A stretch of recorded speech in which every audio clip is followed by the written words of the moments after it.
follow, like Instagram, Facebook, akun YouTube kalau ada Bapak Ibu ya. Silakan saling memfollow ya. Nama saya Irfan Steviano, Bapak Ibu. Saya sehari-hari sebenarnya hanya orang yang suka banyak ngelamun ya, ngelamun mikir dan suka bikin-bikin aja Bapak Ibu ya. Saya yang pasti Bapak Ibu, satu hal begitu pandemi ini di awal-awal pun juga ketika saya masih terbiasa mengajarnya offline gitu ya. Banyak kegiatan-kegiatan yang saya lakukan secara offline, ini terpaksa semua berhenti, berubah semuanya. Cara saya belajar, cara saya mengajar, cara saya berinteraksi dengan orang lain pun semuanya mengalami perubahan. Maka satu hal yang pasti Bapak Ibu ini, kalau Bapak Ibu dulu sempat kenal dengan Kotaro Minami ya, Ksatria Baja Hitam, superhero manapun Bapak Ibu ya, superhero manapun terutama pada umumnya, pasti akan kalah di awal-awal. Apalagi kalau yang suka nonton film India, ingat Inspektur Sanjay ya, pasti dia kalah dulu di depan gitu ya, nanti di belakang dia pasti menang gitu ya. Nah, jagoan-jagoan di film India seperti itu Bapak Ibu. Jadi sama, dibutuhkan sebuah perubahan supaya kita bisa menang melewati pandemi ini. Selama kita tidak melakukan perubahan di internal kita, di kebiasaan kita, di cara kita belajar dan mengajar, tentu kita tetap akan malah terlibas gitu ya, malah hilang terdampak dengan pandemi ini. Nah, Bapak Ibu, ini sedikit background dengan saya. Yang pasti memang saya hobinya di dunia ini Bapak Ibu, di multimedia, di pemanfaatan TIK. Alhamdulillah saya banyak kesempatan ya, diberikan Allah Subhanahu wa taala banyak kesempatan bekerja tidak hanya di Pusdatin saja Bapak Ibu. Banyak sekali pekerjaan-pekerjaan di luar Pusdatin yang saya garap juga, tentunya yang sesuai passion kita Bapak Ibu ya, baik yang profit non profit, insya Allah semuanya sudah dilakukan. Nah, saya melihat Bapak Ibu ini sudah sangat potensial. Ibarat saya, kalau saya seorang investor, saya dikasih 26 orang ini, wah luar biasa. Saya bisa membuat sebuah perusahaan pembuat konten kreator di Kaltara itu menjadi leading gitu ya. Karena ada Bapak Ibu. Nah, jadi jangan sampai ya jaringan ini ya, ikatan network ini malah hilang Bapak Ibu. Bapak Ibu kalau tercerai berai malah nggak worth it gitu. Dalam artian nilai selling point-nya malah rendah. Tapi ketika sudah diikat dengan kaos atau label DRB dan SRB, itu jadi selling point-nya makin tinggi. Bisa mengalahkan mungkin ya, asumsi saya bisa sekali mengalahkan IG, mengalahkan TGRI ya Bapak Ibu. Karena Bapak Ibu ini basicnya sudah ada semua, melewati jalur-jalur udah level 1, 2, 3. Jadi di level 4 ini sudah Bapak Ibu, ini tinggal ibarat kompetisi, nanti kami memang harus dipaksa, harus memilih Bapak Ibu. Tapi bukan berarti yang tidak dipilih adalah orang-orang yang tidak menang, tidak seperti itu. Karena semuanya sudah melewati jalur yang sama, materi semua sudah selesai, level 3 itu sudah clear gitu, tinggal level 4 ini kita berbagi lagi. Nah, Bapak Ibu, kalau Bapak Ibu ingin sukses, ini hanya subjektivitas saya, sukses menurut saya, Bapak Ibu, mungkin Bapak Ibu berbeda.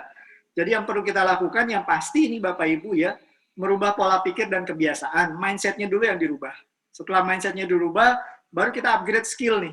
Skill-skillnya kita upgrade, kita bikin jalur-jalur ibadah, jalur-jalur pahala-pahala kita ya. Kita ngajar ke masjid, kita ngajar ke PKK, kita ngajar ke sekolah-sekolah, ke masyarakat.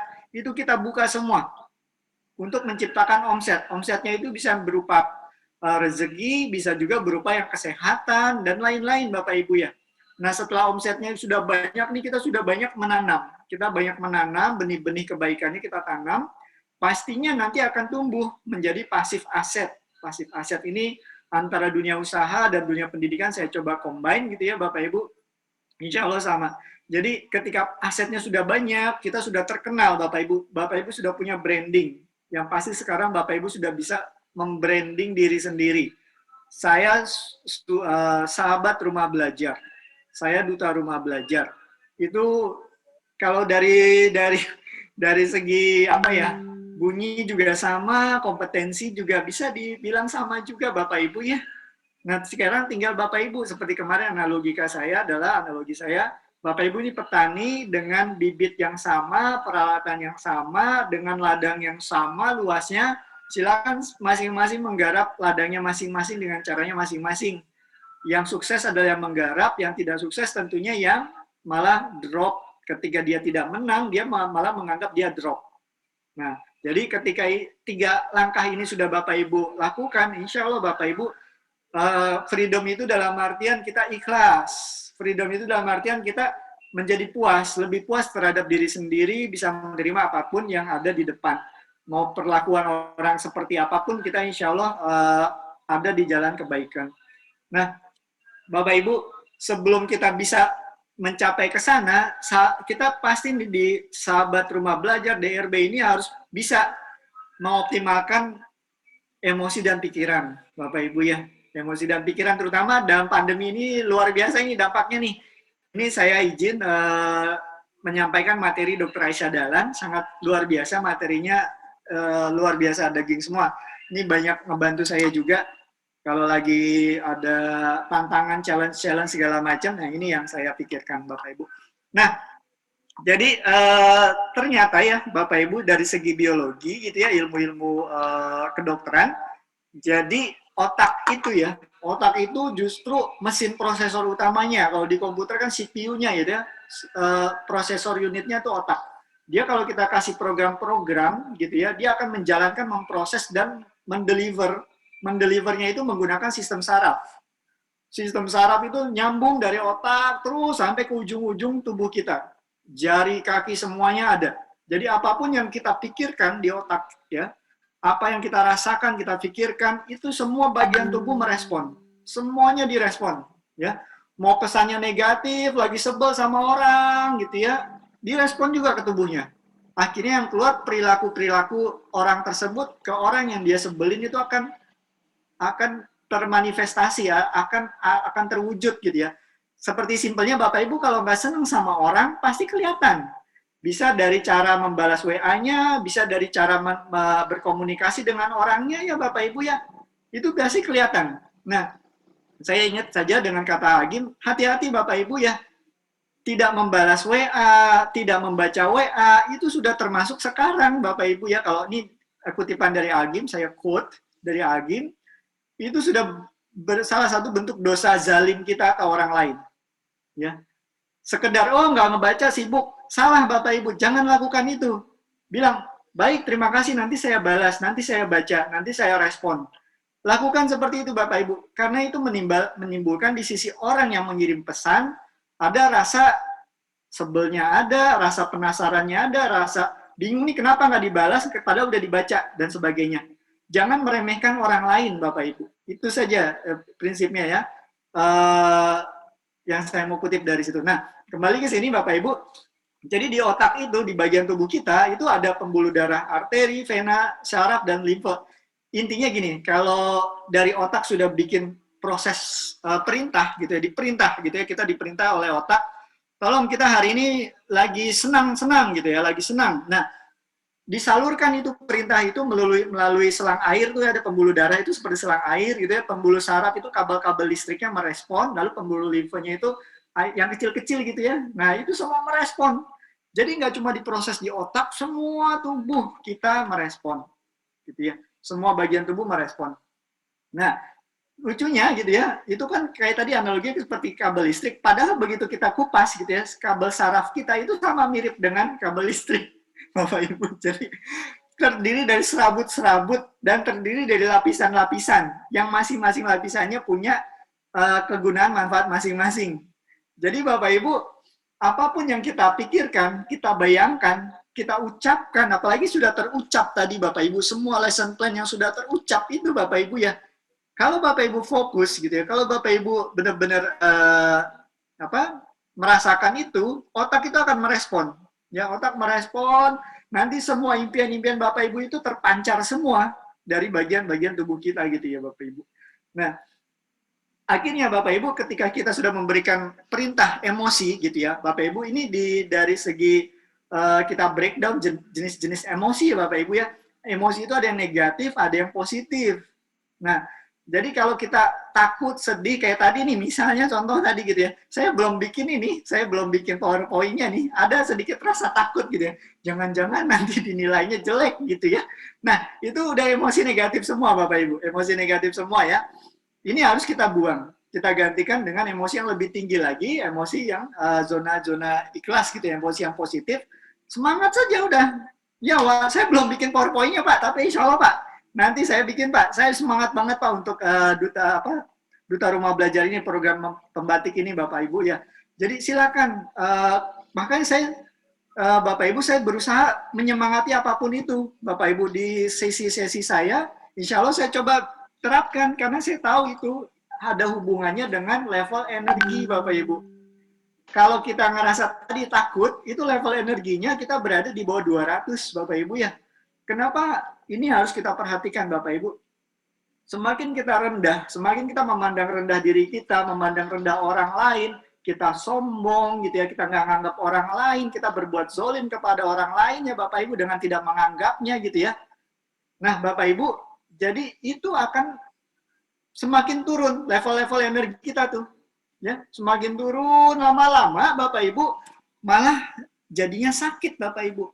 Ini akan berbeda sekali kalau kita berani berbicara saja berani, kita tawarkan bahwa ya memang saya belum bikin Pak, tapi ini Pak yang saya akan lakukan gitu ya. Bapak Ibu pokoknya positive thinking saja. Yang penting kita maju, yang penting kita lakukan. Masalah hasil belakangan. Itu energi-energi kita justru langsung naik di atas 200 Bapak Ibu ya.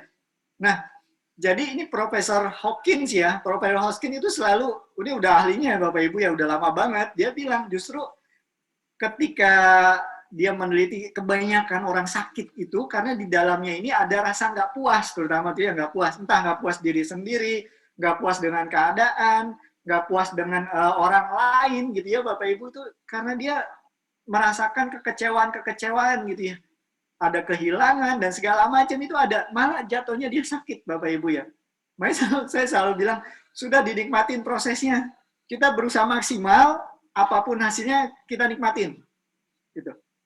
Mau kita nggak, wah harusnya kemarin seperti ini, ya insya Allah saya akan perbaiki Bapak Ibu ya, nggak usah dibikin baper, nggak usah dibikin berlebihan Bapak Ibu ya. Sesuatu yang berlebihan, senang yang berlebihan, pasti hasilnya negatif. Sedih yang berlebihan juga pasti jauh lebih negatif lagi. Jadi kita coba nikmati prosesnya Bapak Ibu ya. Mau dalam kerjaan, mau dalam kehidupan, mau dalam kita ini berbagi gitu ya Bapak Ibu ya.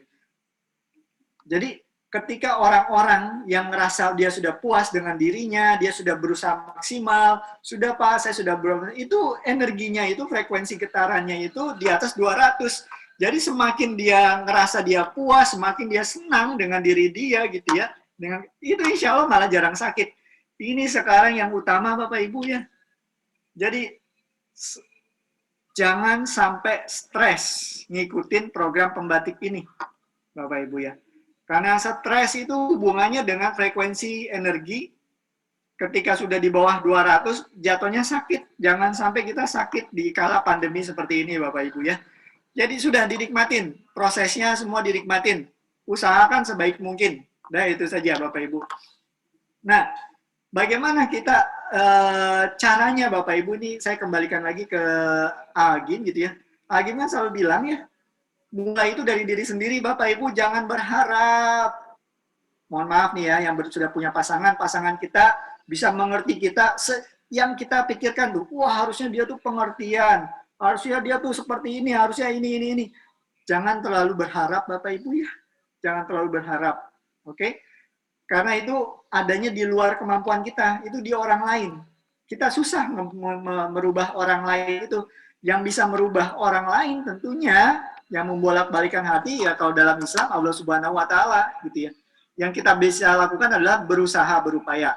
Contohnya Bapak Ibu, dalam konteks Bapak Ibu, saya udah mau bikin kegiatan-kegiatan sosial pemanfaatan rumah belajar. Saya sudah ke kepala sekolah, saya sudah ke kepala dinas, saya sudah ke masyarakat, tapi tidak mendapatkan respon. Respon manusiawi kita adalah kita kecewa. Wah, masa kayak gitu aja nggak didukung, segala macam, marah dan sebagainya. Padahal ini respon kita ini bisa kita atur. Oh ya sudah, mungkin sekarang memang dia merasa ini bukan yang penting buat dia. Mungkin sekarang memang belum saatnya buat dia gitu ya Bapak Ibu. Jadi kitanya yang bisa merubah respon kita. Kita yang bisa merubah perasaan kita. Feedback itu yang bisa kita rubah di kita sendiri. Jadi jangan berharap merekanya berubah. Saya nggak akan berharap orang-orang yang misalnya gitu yang membenci saya itu mereka senang, memaafkan segala macam. Saya nggak berharap seperti itu.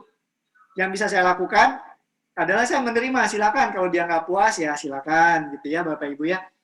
Jadi yang penting saya berusaha membantu, saya berusaha membuat maksimal mungkin, berbuat untuk kebaikan.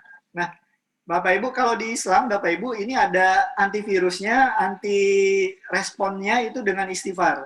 Jadi kalau kita istighfar, Bapak Ibu ya, itu yang tadinya marah, emosi-emosi negatif itu ketika kita istighfar hilang semua Bapak Ibu.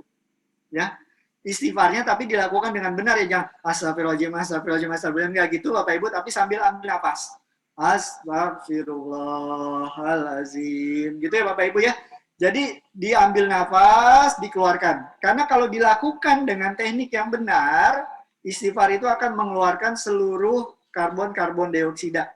Banyak karbon dioksidanya yang keluar dari tubuh kita. Ya, tapi dengan cara yang benar, berzikir, beristighfar. Nah, jadi Bapak Ibu, ketika otaknya sudah kita penuhi dengan nilai-nilai positif, itu yang akan mempengaruhi seluruh pikiran kita, perilaku kita, kebiasaan dan karakter Bapak Ibu, yang ujung-ujungnya nanti akan mempengaruhi nasib Bapak Ibu sendiri, mempengaruhi pendapatan, mempengaruhi segala macamnya. Nah, jadi yang perlu dilakukan Bapak Ibu, ini tips dari saya pribadi Bapak Ibu ya, ketika kita mulai melakukan seperti ini program pembatik Bapak Ibu ya, Bapak Ibu udah ada modulnya macam-macam ya Bapak Ibu. Yang harus Bapak Ibu lakukan, pelajari dulu, lalu lakukan, baru dinilai. Maksudnya gimana tuh? Rata-rata orang-orang kebanyakan umum ya, kebanyakan yang ngerasa dia hebat, yang ngerasa dia sudah pintar dan segala macamnya, itu dia lakukannya seperti ini. Dia sudah diajarin, tapi sebelum dia praktekkan, dia sudah menilai.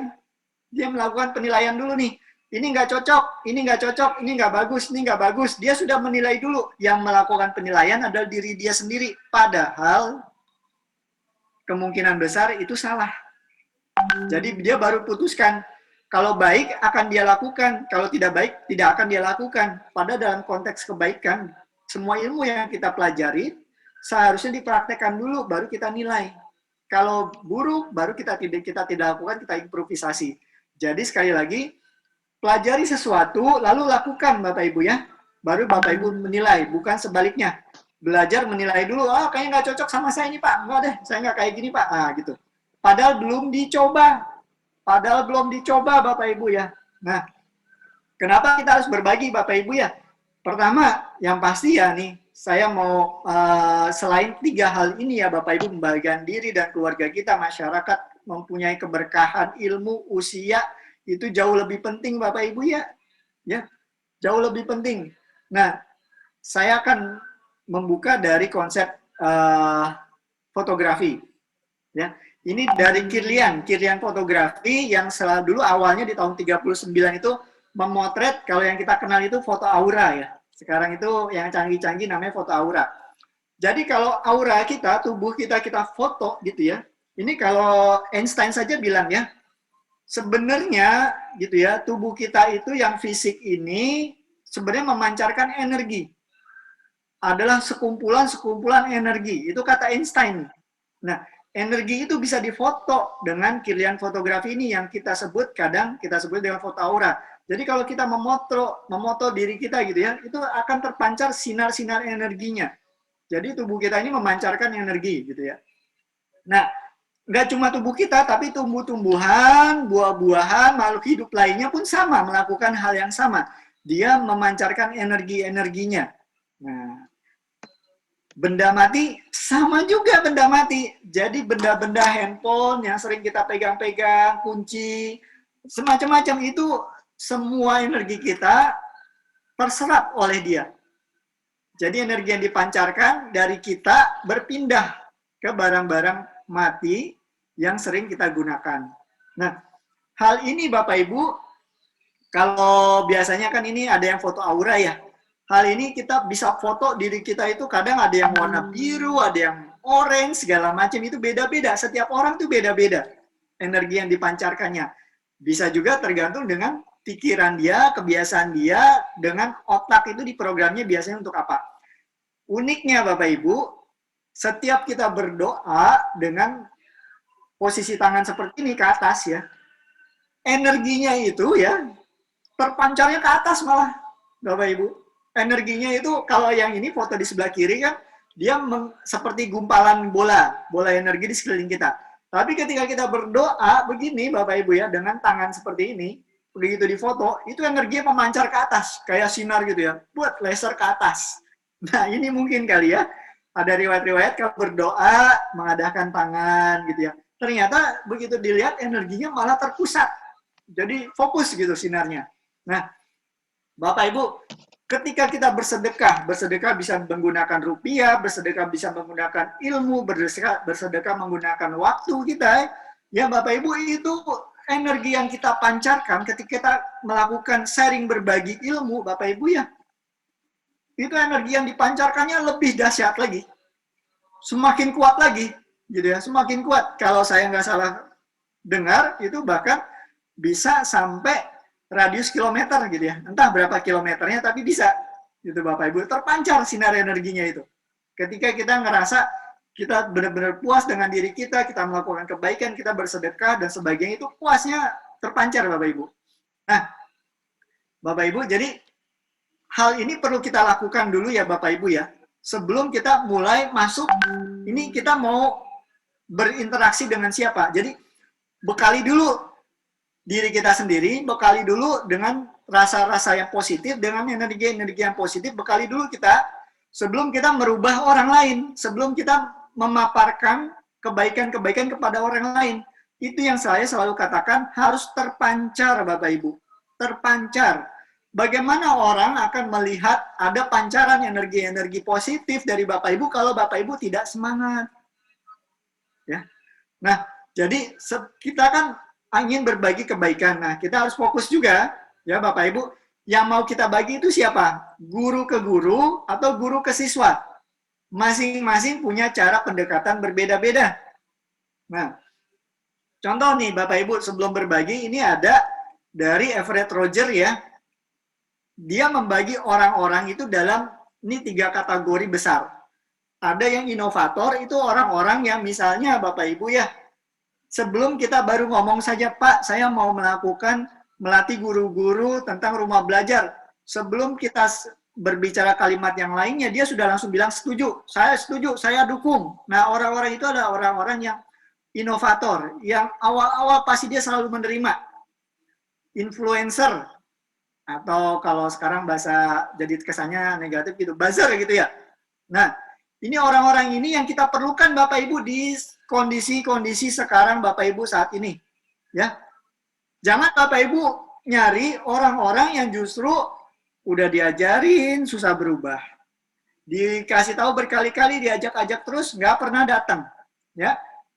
Kurangi dulu Bapak Ibu di level awal ini. Sekarang kita fokus nyari orang-orang yang inovator dan early majority, pengguna awal. Siapa yang mau diajarin? Saya. Kalau orang yang enggan, udah tinggalkan Bapak Ibu. Ya, karena kita butuh penguat energi lagi. Kita nggak bisa nih lagi awal-awal kita mau mencoba berbuat kebaikan, ada aja yang nyinyir Bapak Ibu, ada aja yang ngeledekin, ada aja yang negatif. Itu akan merusak mood semuanya. Semuanya akan jatuh lagi energinya. Jadi Bapak Ibu, fokus saya Bapak Ibu, silakan cari yang seperti ini nih. Contohnya kalau mau melakukan pelatihan-pelatihan tentang rumah belajar, cari tahu dulu nih siapa yang biasanya didengar oleh masyarakat sekitar. Bisa kepala sekolah, bisa kepala desanya, pengaruhi mereka dulu. Jangan langsung lari ke masyarakat. Pengaruhi pemimpinnya dulu, buat mereka mendukung Bapak Ibu, baru Bapak Ibu lari ke masyarakat. Sehingga kalau ada orang-orang yang negatif-negatif, itu yang meng-counter nanti bukan kita. Sebaiknya meng-counter itu ada leader-leader yang di komunitas tersebut. inovator-inovator itu yang influencer itu yang akan mengcounternya, jangan kitanya. Nah, itu cara yang cerdik menyelesaikan sebuah problem. Jadi biarkan Bapak Ibu kita pokoknya pengaruhi dulu para pemimpin daerahnya dulu, gitu ya. Entah kepala DKM-nya, ketua masjidnya, ibu PKK-nya, ketua ibu PKK-nya ya, itu yang kita target utama dulu nih, sebelum kita bikin flyer ke masing-masing gitu ya. Silakan yang mau daftar segala macam, enggak. Organisasi ini siapa pemimpinnya itu yang kita maju duluan. Nah ini strateginya Bapak Ibu ya. Jadi contohnya Bapak Ibu ya, kenapa kita melakukan yang tadi? Karena Bapak Ibu manusia itu seperti pernyataan Elizabeth Town ini tahun 1906 ya, dia saling tarik menarik. Kalau Bapak Ibu hobinya berbuat kebaikan, ini kumpulan kita nih, SRB 2020 di forum ini, Pembatik 2020, ini sekumpulan orang-orang yang memang kalau kita tanya-tanya, kok saya bisa menang ya? Kok saya bisa menang ya? Kalau kita runut lagi ke belakang, ya inilah, karena kita sekumpulan orang-orang baik yang menarik orang-orang baik lainnya. Itu Bapak Ibu. Jadi insya Allah yang ada di forum Zoom ini, Zoomia ini Bapak Ibu, ini adalah sekumpulan orang-orang baik. Ya. Nah, law of attraction itu berbicara kalau kita hobinya berbuat kebaikan, maka di energi yang kita pancarkan tadi tuh, yang gelombang energi yang di sekitar kita itu langsung nyari.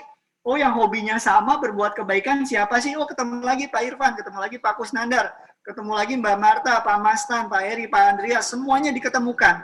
Karena kecocokan energinya. Jadi ada frekuensi yang cocok dan itu saling tarik-menarik. Itulah law of attraction. Ingat bukunya kan, The Secret. Nah ini Bapak Ibu, ini buku yang populer. Padahal Bapak Ibu ya, jadi dalam Islam, kalau dalam Islam ini sudah jauh sebelum buku-buku ini terbit gitu ya. Rasulullah pernah bersabda, pokoknya kalau Allah itu memang aku bersama sangkaan hambaku padaku, maka hendaklah ia berprasangka dengan apa yang ingin ia inginkan. Makanya, jadi Bapak Ibu, kalau aduh kok saya jadi begini ya. Nah itu, jadi jangan sampai Bapak Ibu ya. Makanya jangan suuzon gitu ya. Kita harus berprasangka positif. Karena itu yang mempengaruhi energi kita di sekitar kita nih Bapak Ibu ya. Itu yang akan mempengaruhi ya. Keterkabulan itu mengikuti penggambaran. Kalau kita hobinya cuma negatif thinking, maka yang terjadi pada kita adalah hal-hal negatif. Ini sudah hukumnya buat muslim, Bapak Ibu ya. Berdoa, berharap yang terbaik, niscaya akan dikabul. Nah, Bapak Ibu, ini ada contoh konkret, Bapak Ibu. Jadi, Bapak Ibu harus tahu dulu nih, apa yang Bapak Ibu ingin lakukan. Tadi RPP-nya, tapi dikristalisasi lagi ya. Apa sih yang Bapak Ibu ingin lakukan? Oke, apa yang akan dilakukan, targetnya siapa, apa yang akan dilakukan, setelah itu konsisten dan dibantu dengan doa dan zikirnya. Ya. Kalau ada orang makan padang gitu ya, padahal dia punya kolesterol segala macam gitu ya, ini ada cerita sedikit. Dia datang ke rumah makan padang, padahal itu udah rame, ngantri, begitu giliran dia ditanya sama pelayannya, mau makan apa Pak Irfan? Pak Irfan cuma menjawab, oke, hari ini saya mau makan yang enak, tolong kasih lauk-lauk yang enak-enak. Dia sambil duduk, karena dia takut nggak dapat tempat duduk. Begitu dia duduk, pelayan itu dalam mindset pelayan, makan enak itu berarti telur dadar, perkedel, kasih kuah. Oke? Bagi Irfan, makan enak itu harusnya pakai rendang gitu ya, kasih gulai daging gitu ya. Ini nggak sinkron nih. Ya, begitu nyampe di meja, Irfan lihat, loh kok kayak gini pesanan saya? Tadi kan Bapak bilangnya yang enak menurut saya adalah seperti itu Pak. Padahal yang enak menurut Pak Irfan beda lagi. Nah jadi Bapak Ibu dalam kehidupan ini, dalam menentukan target, targetnya sudah jelas, tadi fokus ya. Harus clear, apa yang kita doakan, apa yang kita lakukan, apa yang kita target, itu benar-benar sinkron. Selebihnya kita berdoa. Nah, jadi rumah belajar ini Bapak Ibu harus analisa lagi. Produknya apa, siapa targetnya, kenapa ini cocok buat masyarakat di sekitar kita, apa yang bisa kita tambahkan. Ini inovasi ya, nomor 4 itu inovasi. Apa yang bisa kita tambahkan. Nah, ada strategi-strategi marketing. Misalnya, silakan yang mau pelatihan ikut webinar-webinar saya nanti dapat voucher-voucher pelatihan tentang menggunakan KinoMaster. Itu selalu Bapak Ibu kita kasih bonus-bonus, jadikan seluruh peserta calon pelatihan tatap maya, tatap muka para SRB itu ada korban-korban bahagia. Korban bahagia itu dia senang, ya, dia puas. Pokoknya dia terpenuhi kebutuhannya, ya. Mencari ilmunya tuh puas gitu. Jangan dia ya pelatihannya gini doang ya. Nah, jangan sampai kayak gitu Bapak Ibu. Jadi memang rumah belajar berdiri sendiri pun tidak akan cukup. Harus di-combine lagi dengan ilmu-ilmu yang lain, dengan skill-skill yang lain. Nah, ini phishing marketing. Jadi harus kita combine. Kita pancing dia supaya ikut webinar-webinar kita. Nanti kalau Bapak Ibu bikin webinar, nggak ada yang ngikut, karena tadi umpannya nggak banyak. Jadi umpannya harus banyak Bapak Ibu ya kalau membuat webinar. Setelah itu, kita fusion. Nah, fusion itu maksudnya gimana? Bapak Ibu harus bergabung. Ini Dragon Ball ya, kalau musuhnya kuat banget, dia harus bergabung supaya bisa ngalahin musuhnya. Jadi kita harus kalahin itu secara bersama-sama. SRB itu harus ada wadahnya sendiri yang 2020 misalnya ya. Jangan sampai bubar. SRB, Forum SRB 2020 melaksanakan webinar 7 hari 7 malam. Wow, keren banget kan? Jadi bergantian saja sip-sipan Bapak Ibu ya, sip-sipan. Nah, ini harus bergabung. Nggak bisa kita kalau nggak bergabung dengan individu ataupun organisasi yang punya target-target yang sama. Nah, Bapak Ibu, itu saja sedikit Bapak Ibu dari saya, Bapak Ibu. Yang pasti saya ingin menutup Bapak Ibu ya, dengan sebuah puisi Bapak Ibu, dengan kondisi yang cocok banget di era pandemi ini ya. Ini karya Muhammad Iqbal, seorang filsuf muslim dari Turki ya. Bapak Ibu, berhenti, tak ada tempat di jalan ini. Sikap lamban berarti mati. Mereka yang bergerak, merekalah yang maju ke muka. Mereka yang menunda sejenak sekalipun, pasti tergilas. Nah, demikian Bapak Ibu yang bisa saya share, mudah-mudahan bermanfaat Bapak Ibu.